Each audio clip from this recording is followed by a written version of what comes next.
This is either a super existential question or a super basic question, and I'm genuinely not sure which. Like, what counts as a poem? Simon Armitage is a poet that I think is amazing, and he said that the difference between poetry and prose is the way that's laid out on a page.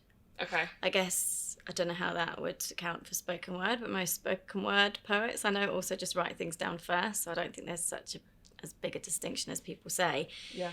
I used to sort of not refer to mine as poetry because I had this in my head, like, this isn't proper poetry, or this isn't like good enough to call poetry or stuff, because poetry's a funny word and poet is a funny word. I feel like a bit of a wanker calling myself a poet. It seems like this sort of philosophical label that you're giving to yourself, which is ridiculous, I think. Like, I get told quite a lot that my poetry isn't poetry. Right.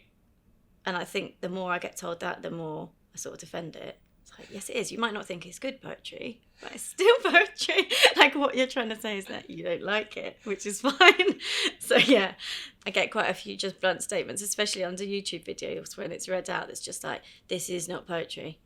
It's like, wow, you're very arrogant to be the gatekeeper of everything that can be labelled with that description. How do you deal with, like, comments popping up like that? Do you try and read them? Do you try and not read them?